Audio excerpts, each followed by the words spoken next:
Sevier's theory of stabilized forms of life and of annihilating catastrophes was supplanted by a theory of evolution in geology by Lyell and in biology by Darwin. The mountains are what is left of plateaus eroded by wind and water in a very slow process. Sedimentary rock is detritus of igneous rock eroded by rain, then carried to the sea and there slowly deposited. Skeletons of birds and of land animals in these rocks are presumed to have belonged to animals that waded close to the shore of the sea in shallow water, died while wading, and were covered by sediment before fish destroyed the cadavers of the water, separated the bones of their skeletons. No widespread catastrophes disrupted the slow and steady process. The theory of evolution, which can be traced to Aristotle and which was the teaching of Lamarck in the days of Sevier and of Darwin after him, has been gradually accepted as truth by natural science for almost 100 years. Sedimentary rock covers high mountains and the highest of all, the Himalayas.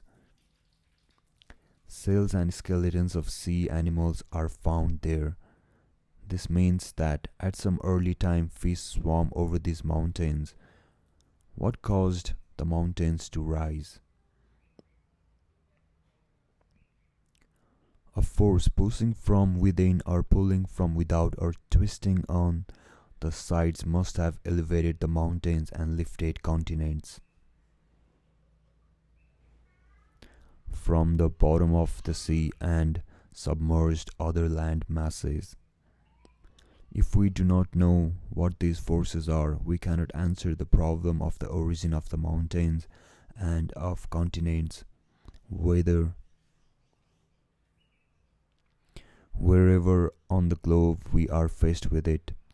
Here is how the question is put concerning the eastern coast of North America.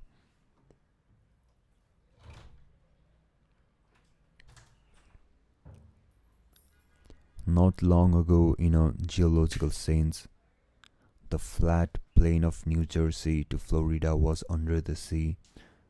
At that time, the ocean surf broke directly on the old Appalachian Mountains. Previously, the southeastern part of the mountain structure had sunk below the sea and become covered with a layer of sand and mud thickening seaward.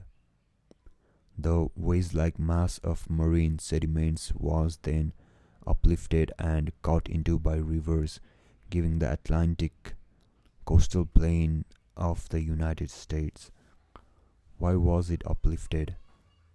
To the westward are the Appalachian. The geologist tells us of the stressful times when a belt of rocks extending from Alabama to Newfoundland was jammed, thrust together to make this mountain system. Why? How was it done? In former times, the sea flooded the region of the Great Plains from Mexico to Alaska.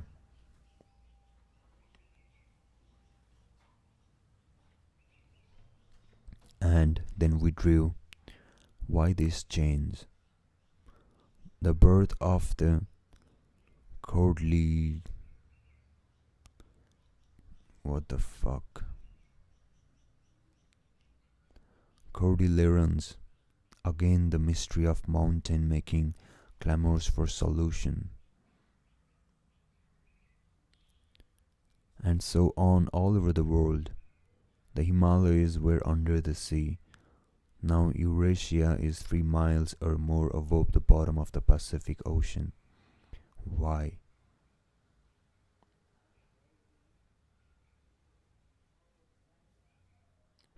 The problem of mountain making is The problem of mountain making is a vexing one. Many of them mountains are composed of tangentially compressed and overthrust rocks that indicate scores of miles of circumferential shortening in the Earth's crust. Radical shrinkage is woefully inadequate to cause the observed amount of horizontal compression. Therein lies the real perplexity of the problem of mountain making. Geologists have not yet found a satisfactory escape from this dilemma.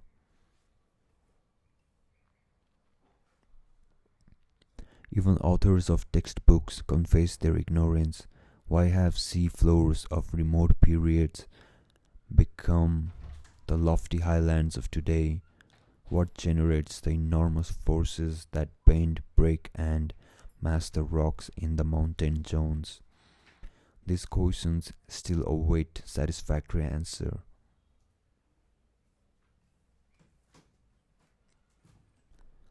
The process of raising the mountains is supposed to have been very slow and gradual.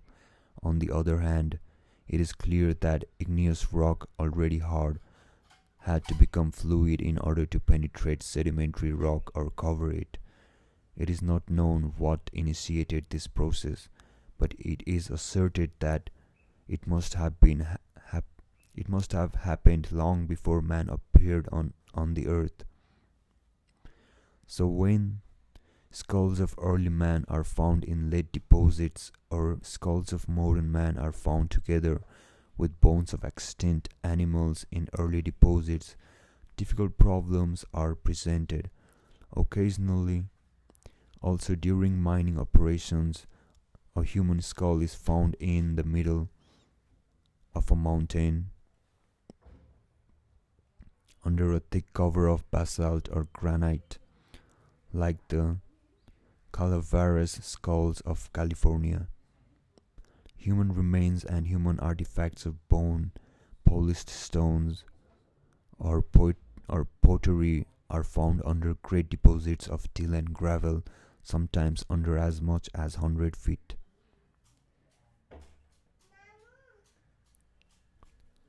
The origin of clay, sand, and gravel on igneous and sedimentary rock offers a problem. The theory of Ice Age was put forth 1840 to explain this and other enigmatic phenomena. As far north as Spitsbergen in the polar circle, at some time in the past, coral reefs were formed, which do not occur except in tropical regions. Palms also grew on Spitsbergen. The continent of Antarctica, which today has not a single tree on it, must have been covered at one time by forest, since it has coal deposits. As we see, the planet Earth is full of secrets. We have not come closer to solving the problem of the origin of the solar system by investigating the planet under our feet. On the contrary, we have found many other unsolved problems concerning the lithosphere, hydrosphere, and atmosphere of Earth.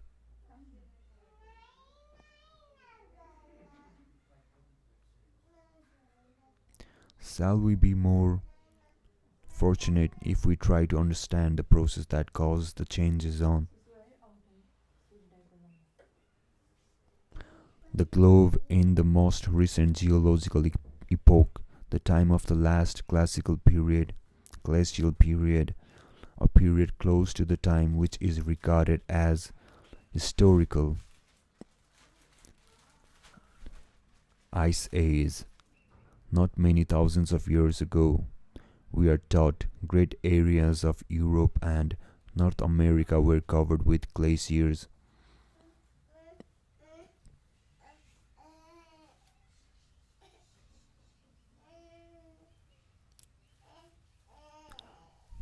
Perpetual ice lay not only on the slopes of high mountains, but loaded itself in heavy masses upon continents even in moderate latitudes. where today the Hudson, the Elbe, and the Upper Dnieper flow. There were then frozen deserts. They were like the immense glacier of Greenland that covers the island. There are signs that a retreat of the glacier was interrupted by a new massing of ice, and their borders differed at various times. Geologists are able to find the boundaries of the glaciers. Ice moves very slowly, pushing stones before it, and accumulations of stones or moraines remain when the glacier retreats, melting away.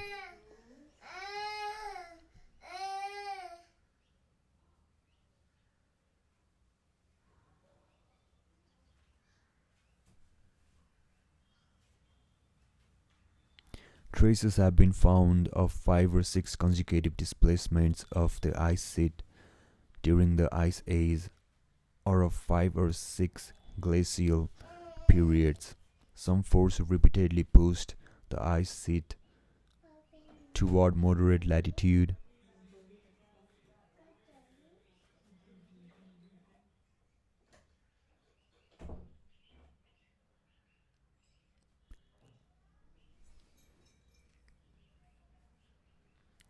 Neither the cause of the ice ages nor the cause of the retreat of the icy desert is unknown. The time of these retreats is also a matter of speculation. Many ideas were offered and guesses made to explain how the glacial epochs originated and why they terminated. Some supposed that the sun at different times emits more or less heat, which causes periods of heat and cold on the earth, but no evidence of that the sun is such a variable star which was adduced to support this hypothesis.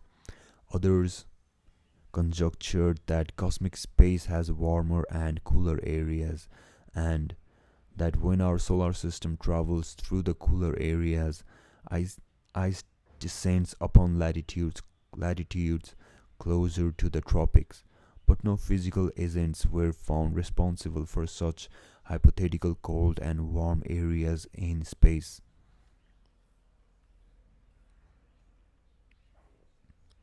A few wondered whether the precision of the equinoxes or the slow change in the direction of the terrestrial axis might cause periodic variations in the climate, but it was shown that the difference in isolation could not have been great enough to have been responsible for the glacial ages.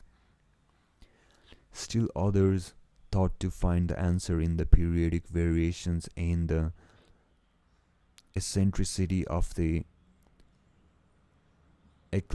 ecliptic terrestrial orbit, with glaciation at the maximal eccentricity.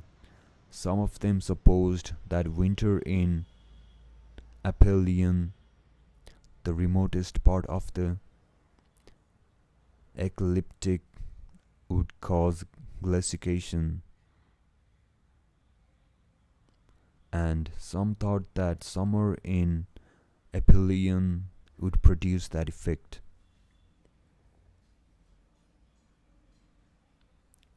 Some scholars thought about the changes in the position of the terrestrial axis. If the planet Earth is rigid as it is regarded to be, the axis could not have shifted in geological times by more than 3 degrees. If it were elastic, it could have shifted up to 10 or 15 degrees in a very slow process. The cause of the ice ages was seen by a few scholars in the decrease of the original heat of the planet. The warm periods between the ice ages were attributed to the heat set free by a hypothetical decomposition of organism in the strata close to the surface of the ground. The increase and decrease in the action of warm springs were also considered.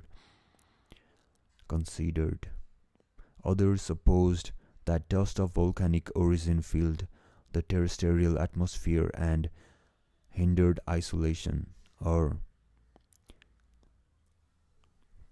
contrariwise, that an increased content of carbon dioxide in the atmosphere obstructed the reflection of heat rays from the surface of the planet. A decrease in the amount of carbon dioxide in the atmosphere would cause a fall of temperature.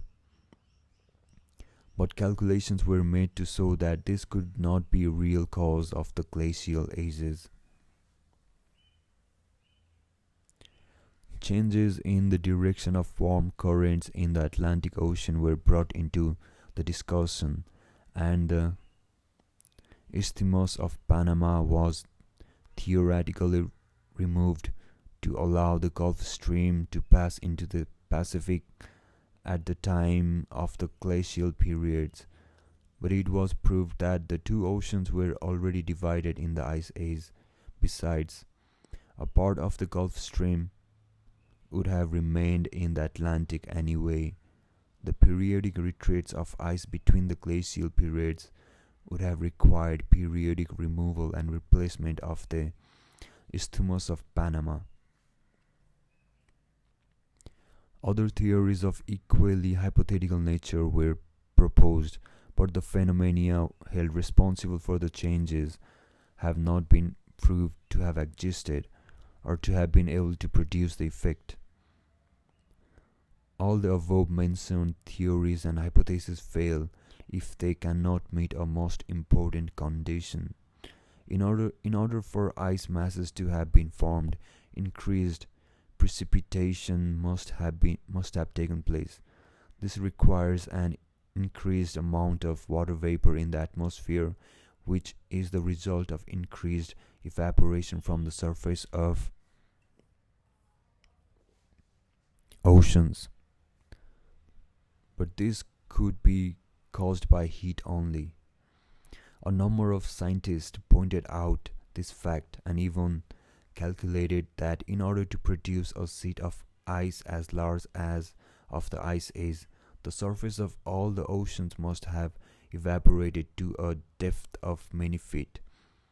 Such an evaporation of oceans followed by a quick process of freezing, even in moderate latitudes, would have produced the Ice Age. The problem is, what could have caused the evaporation and immediately subsequent freezing? As the cause of such quick alteration of heating and freezing of large parts of the globe is not apparent, it is conceded that at present the cause of excessive ice making on the lands remains a baffling mystery, a major question for the future reader of the Earth's riddles.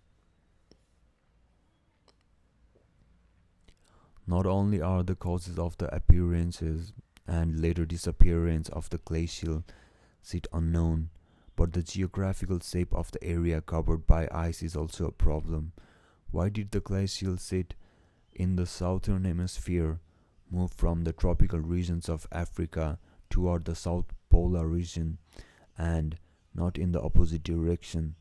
And similarly, why in the northern hemisphere did the ice move in India from the equator toward the Himalayan mountains and the higher latitudes? Why did the glaciers of the Ice Age cover the great part of North America and Europe, while the north of the Asia remained free? In America, the plateau of ice stretched up to latitude 40 degree and even passed across this line. In Europe, it reached latitude 50 degree, while northern Siberia, above the polar circle, even above latitude 75 degree, was not covered with this perennial ice. All hypotheses recorded increased and diminished isolation due to solar alterations or the changing temperature of the cosmic space, and other similar hypotheses cannot avoid being confronted with this problem. Glaciers are formed in the regions of eternal snow. For this reason, they remain on the slope of the high mountains. The north of Siberia is the coldest place in the earth. Why did not Ice Age touch this region, whereas it visited the basin of the Mississippi and all Africa south of the equator? No satisfactory solution to this question has been proposed.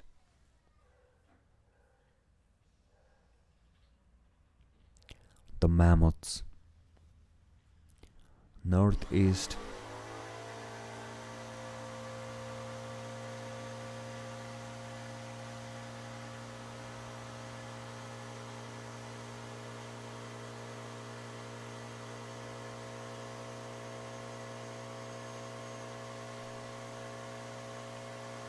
the mammoths. Northeast Siberia, which was not covered by ice in the Ice Age, conceals another enigma. The climate there has apparently changed drastically since the end of the Ice Age, and the yearly temperature has dropped many degrees below its previous level. Animals once lived in this region and do not live there now, and plants grew there that are unable to grow there now. The change must have occurred quite suddenly. The cause of this climastruz has not been explained. In this catastrophic change of climate and under mysterious circumstances, all the mammoths of Siberia perished. The mammoths belong to the family of elephants. Its tusks were sometimes as much as 10 feet long. Its teeth were highly developed and their density was greater than in any other stage in evolution of the elephants.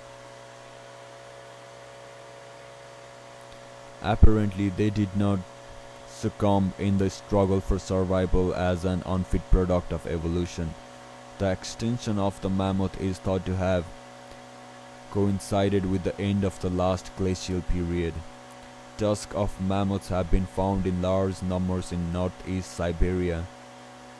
This well-preserved ivory has been an object of export to China and Europe ever since the Russian conquest of Siberia, and was exploited in even earlier times. In modern times, the ivory market of the world still found its main source of supply in the tundras of northeast Siberia.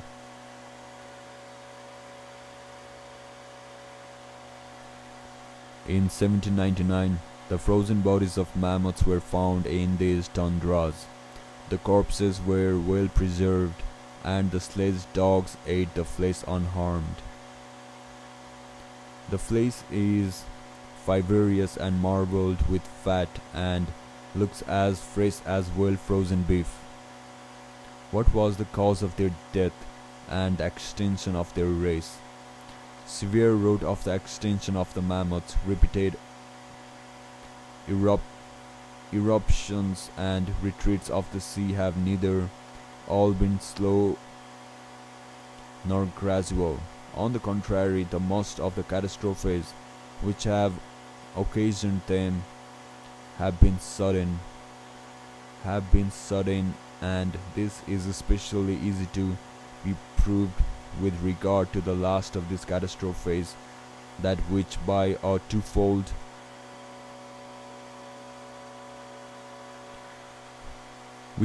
twofold motion has inundated and afterwards laid dry out present continents, or at least a part of the land which forms them at the present day. In the northern regions, it has left the carcasses of large quadrupeds which became enveloped in the ice and have thus been preserved even to our times, with their skins, their hair, and their flesh.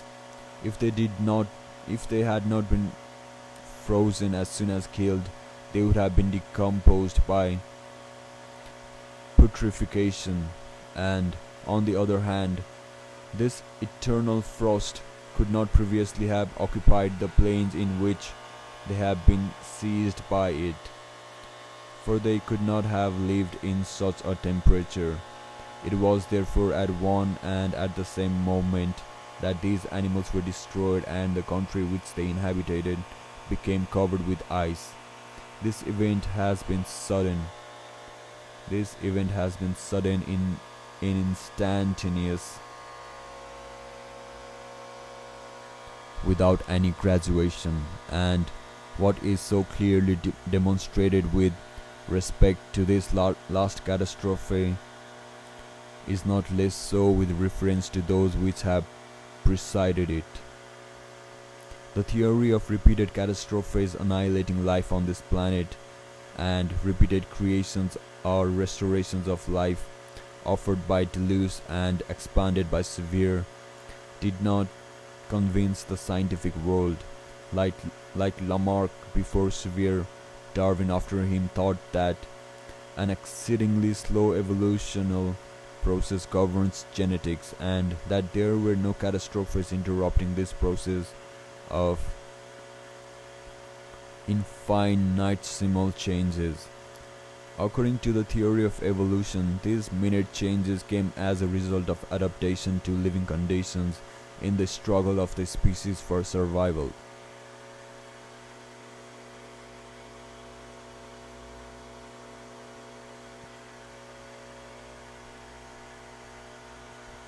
Like the theories of Lamarck and Darwin, which postulate slow changes in animals with tens of thousands of years required for a minute step in evolution. The geological theories of 19th century and of 20th as well regard the geological processes as exceedingly slow and depended on erosion by rain, wind and tides. Darwin admitted that he was unable to find an explanation for the extermination of the mammoth, an animal better developed than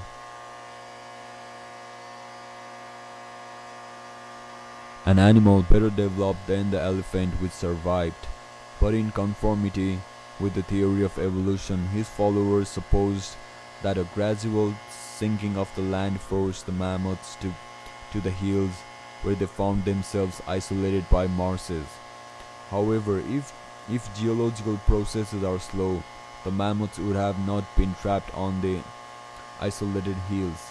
Besides, this theory cannot be true because the animals did not die of starvation. In their stomachs and between their teeth, undigested grass and leaves were found. This too proves that they died from a sudden cause. Further investigations showed that the leaves and the twigs found in their stomachs do not now grow in the regions where the animals died, but far to the south, thousands or more miles away. It is apparent that the climate has changed radically since the death of the mammoths, and as the bodies of the animals were found not decomposed but well preserved in the blocks of ice, the change in temperature must have followed their death very closely or even caused it. There remains to be added that after storms in the Arctic, tusks of mammoths are washed up on the shores of the Arctic islands. This proves that a part of the land where the mammoths lived are now drowned in, covered by the Arctic Ocean. The Ice Age and the Antiquity of Man. The mammoths lived in the age of man. Man pictured it on the walls of caves. Remains of men have repeatedly been found in Central Europe together with remains of mammoths. Occasionally, the settlement of the Neolithic man of Europe are found strewn with the bones of mammoths. Man moved southward when Europe was covered with ice, and returned when the ice retreated.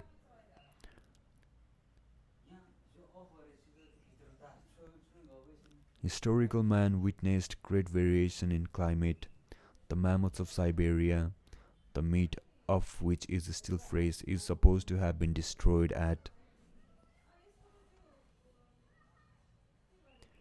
the end of the last glacial period, simultaneously with the mammoths of the Europe and Alaska. If this is so, the Siberian mammoth was also the contemporary of a rather modern man, at a time when in Europe, close to the ice sheet, man was still in the later stages of Neolithic culture.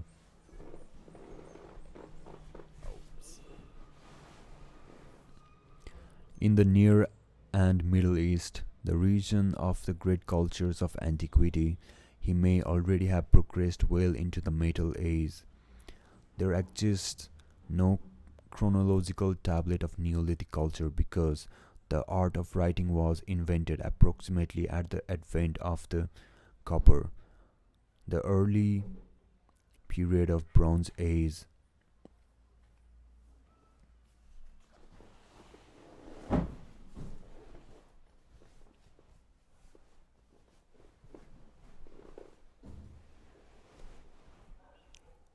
It is presumed that the Neolithic man of Europe left pictures but no inscriptions, and consequently there are no means of determining the end of the Ice Age in terms of chronology.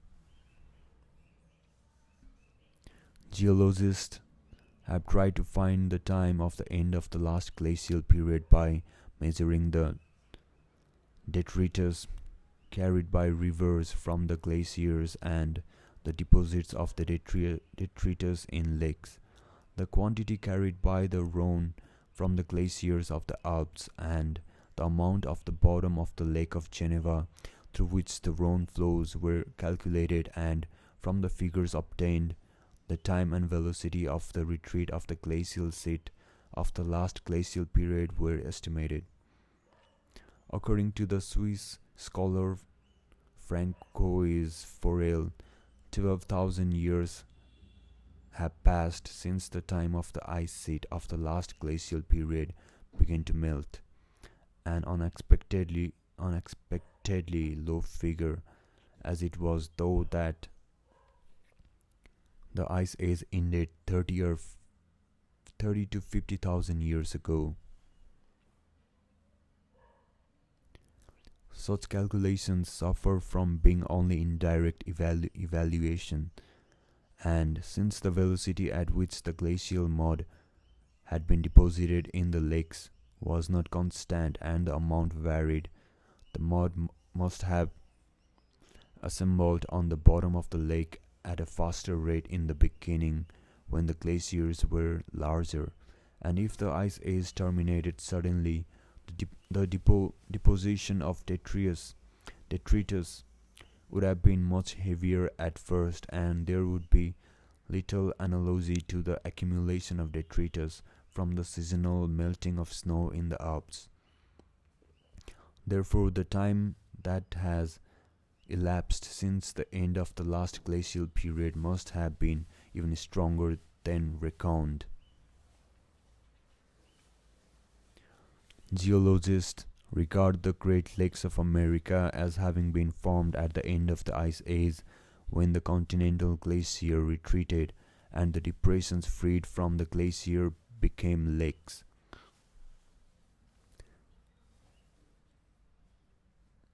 In the last 200 years,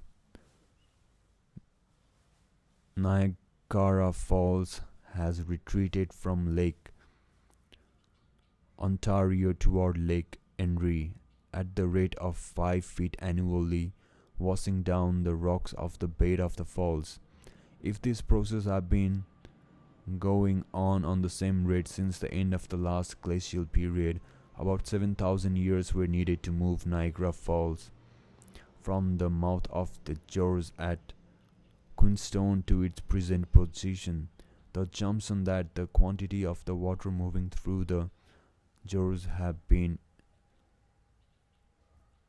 uniform has been uniform since the end of the Ice Age is the basis of this calculation, and therefore it was concluded 7,000 years may constitute the maximum length of the time since the birth of the falls. In the beginning, when immense masses of water were released by the retreat of the continental glacier, the rate of the movement of Niagara Falls must have been much more rapid. The time estimate may need significant reduction, and in sometimes lowered to 5,000 years. The erosion and sedimentation on the shores of the bottom of Lake Michigan also suggest a lapse of time counted in thousands but now in tens of thousands of years. Also, the result of paleontological research in America carries evidence which constitutes a guarantee that before the last period of glaciation, modern man in the form of the highly developed race, the American Indian, was living on the eastern seaboard of North America. It is assumed that with the advent of the last glacial period, the Indians retreated southward, returning to the north when the ice uncovered the ground, and when the Great Lakes emerged, the basin of the St. Lawrence was formed, and Niagara Falls began its retreat toward Lake Erie. Lake. What is that? Erie.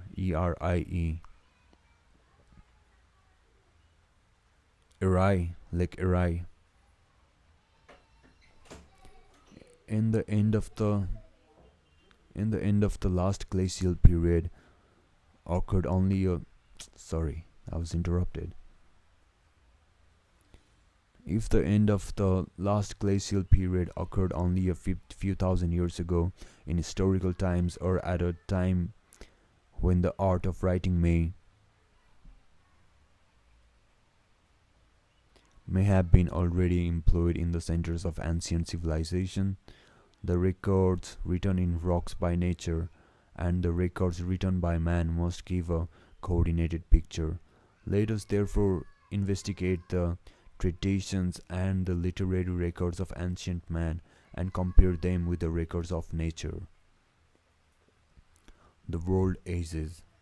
A conception of ages that were brought by their end by violent changes in nature is common all over the world.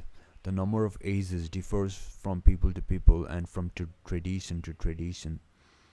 The difference depends on the number of catastrophes that the particular people retained in its memory, on the way it reckoned the end of an age. In the annals of ancient Etruria, according to Varro, were records of 7 elapsed ages.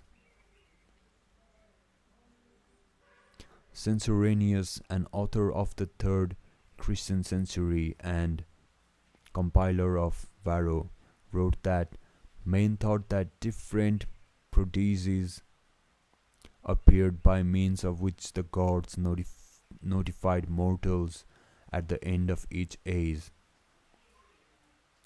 The Etruscans were versed in the science of the stars, and after having observed the prodigies with attention, they recorded these observations in their books. The Greeks had similar traditions. There is a period, wrote Censoranius, called the Supreme Year by Aristotle, at the end of which the sun, moon, and all the planets return to their original position. This supreme year has a great winter, called by Greeks Cataclysmos,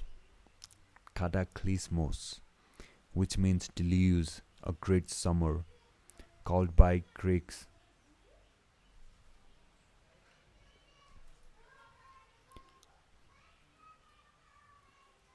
ekpyrosis, or combustion of the world. The world actually seems to be inundated and burned alternatively in each of these epochs. Anaximenes and Anaximander in the 6th pre-Christian century, and Diogenes of Apollonia. Sorry, Diogenes of Apollonia in the 5th century assumed the destruction of the world with subsequent recreation. Heraclitus, about 540 to 470, taught that the world is destroyed in conflagration after every period of 10,800 years. Aristarchus of Samos in the 3rd century before the present era taught that in a period of 2,484 years the earth undergoes 2 destructions of combustion and deluge. The Stoics generally believed in periodic conflagrations by which the world was consumed to be shaped anew. This is due to the forces of ever-active fire which exist in things and in the course of long cycles of time resolves everything into itself, and out of it is constructed a reborn world. Let me read it again. This is due to the forces of ever-active fire which exist in the things and in the course of long cycles of time resolves everything into itself, and out of it is constructed a reborn world.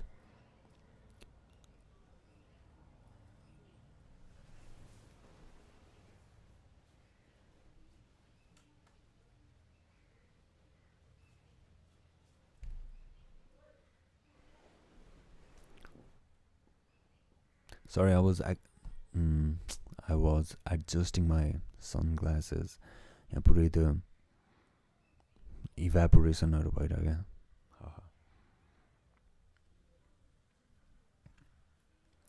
In one such catastrophe, the world will meet its ultimate destruction, colliding with another world. It will fall apart into atoms, out of which in a long process a new earth will be created somewhere in the universe. Democritus and Epicurus explained Philo postulate many worlds, the origin of which they ascribe to the mutual impact and interlacing of atoms, and their destruction to the counterblows and collisions by the bodies so formed. As this earth goes to its ultimate destruction, it passes through recurring cosmic catastrophes and is reformed with all that lives on it.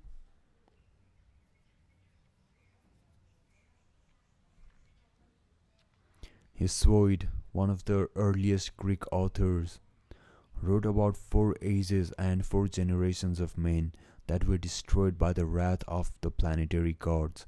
The 3rd age was the age of bronze, when it was destroyed by Zeus. A new generation repopulated the earth, and using bronze for arms and tools, they began to use iron too.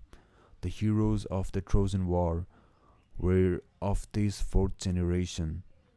Then a new destruction was decreed, and after that came yet another generation, the 5th, of men who are upon the bounteous earth, the generation of iron.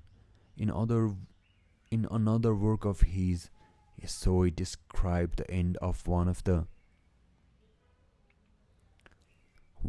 ages. The life-giving earth crashed around in burning. All the land seethed, and the oceans streamed. It seemed even as if earth and wide heaven above came together, for such a mighty crash would have arisen if earth were being hurled to ruin and heaven from on high were hurling her down.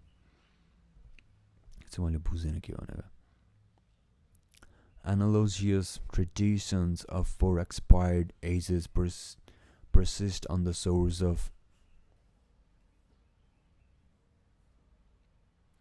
the Bengal Sea and in the highland of Tibet. The present age is the fifth. The sacred Hindu book Bhagavata Purana tells of four ages and of pralayas or cataclysm in which, in various epochs, mankind was nearly destroyed. The fifth age, that of the present. The world ages are called kalpas and yugas. Each world age met its destruction in the catastrophes of conflagration, flood, and hurricane. Yajur Vedam and Bhagavatam, sacred Hindu books, keeping to the scheme of four expired ages, differ only in the number of years ascribed to each. In the chapter World Cycles in Visuddhimagga, it is said that there are three destructions: the destruction by water, the destruction by fire, the destruction by wind, but that there are 7 ages, each of which is separated from the previous one by the world catastrophe. Reference to ages and catastrophes is found in Avesta, the sacred scriptures of Mazdaism, the ancient religion of the Persians. Bahamyast, one of the books of Avesta, counts 7 world ages of millennia. Zarathustra, Zoroaster, the prophet of Mazdaism, speaks of the signs, wonders, and perplexity which are manifested in the world at the end of each millennium. The Chinese call the purest ages Kiss, and number 10 Kiss from the beginning of the world until Confucius. In the ancient Chinese encyclopedia Singla Ta Xuan Shao, the general convolution of nature are discussed. Because of the periodicity of this convulsion, the span of time between two catastrophes is regarded as a great year. As during a year, so during a world age, the cosmic mechanism winds itself up, and in a general convulsion of nature, the sea is carried out of its bed, mountains spring out of the ground, river changes their course, human beings and everything are ruined, and the ancient traces effaced. An old tradition and a very persistent one of the world ages that went down in the cosmic catastrophes was found in the Americas among the Incas, the Aztecs, and the Mayans. A major part of stone inscriptions found in Yucatan refer to the world catastrophes. The most ancient of these fragments, cartoons or calendar stones of Yucatan, refer in general to great catastrophes which and intervals and repeatedly convulsed the American continent, and of which all nations of this continent have preserved a more or less distinct memory. Codices of Mexico and Indian authors who composed the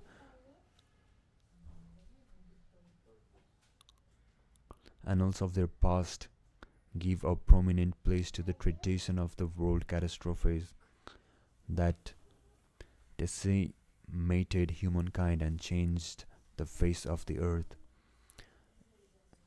In the chronicles of the Mexican kingdom, it is said the ancients knew that before the present sky and earth were formed, man was already created and life had manifested itself 4 times. A tradition of successive creations and catastrophes is found in the Pacific, on Hawaii, and on the islands of Polynesia. There were 9 ages, and in each age a different sky was above the earth. Icelanders too believed that 9 worlds went down in a succession of ages, a tradition that is contained in the Edda.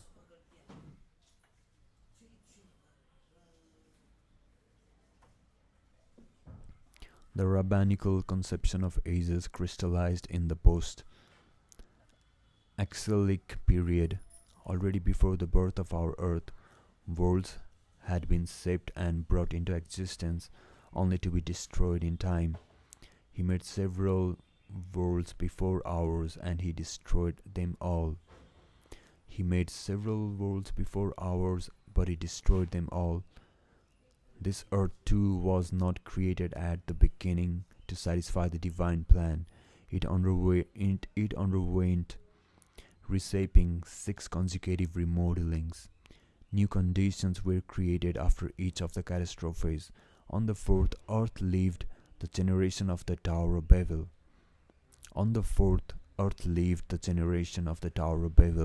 We belonged to the seventh age. Each of the ages or earths has a name. 7 heavens were created and 7 earths were created. The most removed, the 7th, Eretz, the 6th, Arama, the 5th, Arka, the 4th, Haraba, the 3rd, Yabasa, the 2nd, Tevel, and our own land called Helid. And like others, it is separated from the foregoing by abyss, chaos, and water. Great catastrophes changed the face of the earth. Some perished by deluge, others were consumed by conflagration, wrote the Jewish philosopher Philo. बाँकी चाहिँ पछि हुन्छ ल।